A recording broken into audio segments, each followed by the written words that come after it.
అందరూ బాగున్నారండి. ఇది ఎర్ర బచ్చలి తీగ అనమాట అండి. ఒక మొక్కకైతే అల్లుకుంది పందిరిలాగా రౌండ్గా.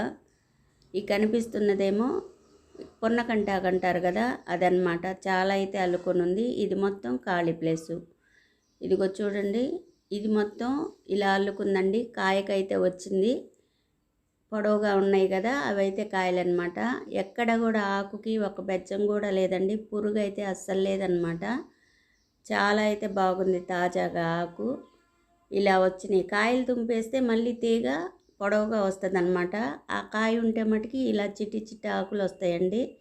ఈ ఆకులు కూడా మొత్తం గిల్లేసి మనం కట్ చేయకుండా పప్పులో పెట్టుకోవచ్చు. ఇదిగోండి, కాయ రాకుండా అయితే ఇలా ఉంటుందన్నమాట ఆకు. పక్కనమ్మాయి ఆకుకూర లేదా అంటే ఆ అమ్మాయి కొంచెం కోసుకుంటానంటే తోడుకొచ్చానండి. ఇదంతా మదుగు గడ్డిలాగుందనమాట. అందుకోసం ఈ కాడ చూడండి ఎంత ఎర్రగా ఉందో.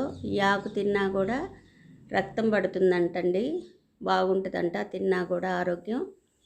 ఇదైతే బాగా ఎర్రగా ఉందన్నమాట, కాయ రాలేదు కదా, అందుకని లేతాకులు బాగున్నాయండి.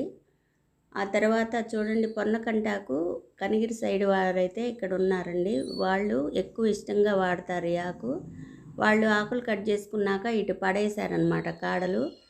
చూడండి, మొత్తం కూడా అల్లుకుంది. చాలా ఆకు అయితే వచ్చిందండి. ఈ ఆకు కూడా చాలా బాగుందన్నమాట. ఇలా ఉంటుందండి పొన్నకంటాకు అయితే. ఈ ఆకు తింటే కళ్ళకి మంచిదంట. అందుకని వాళ్ళు బాగా వాడుకునే వాళ్ళు కొనుక్కొని చూడండి ఎట్ట అల్లుకుందో. చాలా అయితే అల్లుకుందండి. ఈ గోరింటాకు చెట్టుకేమో ఇలా కాయలు వచ్చినాయి కదా, నాకైతే తునగట్లేదండి. ఈ కాయలు కట్ చేస్తే ఆకు బాగా వస్తుందన్నమాట. వీళ్ళు ఎక్కువ గోరింటాకు ఎమ్మటెమ్మటే కోస్తారు కాబట్టి కాయ వచ్చిందిలే, కానీ ఆకు చూడండి ఎక్కడా కూడా ముదరకుండా లేతగా అయితే వచ్చిందండి. మనం ఒక కొమ్మ ఆకు దూసుకున్నా కూడా అంతవరకు శుభ్రంగా గోరింటాకు దూసామనుకోండి, ఆ కొమ్మకి మళ్ళీ లేతాకులు బాగా నిండుగా వస్తాయి అన్నమాట. బచ్చలు తెక్కి ఇలా వస్తాయండి, గొప్పల్లాగా కాయల్లాగా. అవి తుంపేసుకుంటే మళ్ళీ తేగ వస్తుందన్నమాట. మీకు చూపించడం కోసం ఇవి నేను తుంపానమాట. ఇలా వస్తాయి అన్నమాట లావుగా. అవి అయితే ఉంచకూడదండి. దొండ తీగకు కూడా వస్తాయండి అలాగే. అలా వస్తే తీగ అయితే పెరగదు, మనం తుంపేసుకుంటూ ఉండాలన్నమాట. ఇదేమో పిప్పంటాకు అంటాం కదా, ఇది కూడా కూర చేసుకొని తింటారండి. నులు పురుగులు అయితే పోతాయి. ఈ ఆకు కూడా మనకి బాగా ఉపయోగపడుతుంది. ఇది చూసారా, తిప్పతీగండి. చాలా తాజాగా ఉంది చూడండి. ఈ తిప్పతీగ ఆకు కూడా ఉదయాన్నే ఒక 2 ఆకులు తింటే షుగర్ అయితే కంట్రోల్ అవుతుందండి బాగా. దీనిలోనే తెల్ల బచ్చలి తీగ ఉందన్నమాట. నేనే గుర్తుపట్టలేకపోయానండి.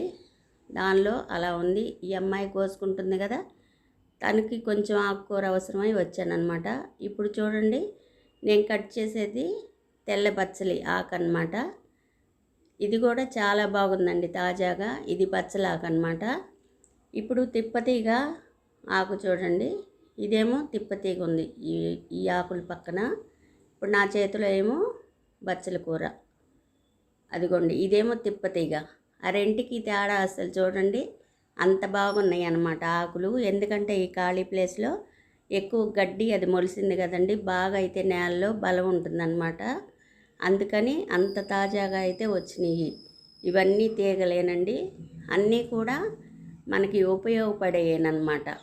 ఈ గోరింటాకు చెట్టు దగ్గర బచ్చలు తీగలుకుంది చూడండి. ఆకులు ఎంత ఎలడిపు అయితే ఉన్నాయో చూడండి. అవి పక్కన వాళ్ళు కోసుకుంటారులేండి, అంత బాగా అయితే ఉన్నాయన్నమాట. బచ్చల కూర డైలీ తినండి, ఆరోగ్యానికి కూడా చాలా మంచిది.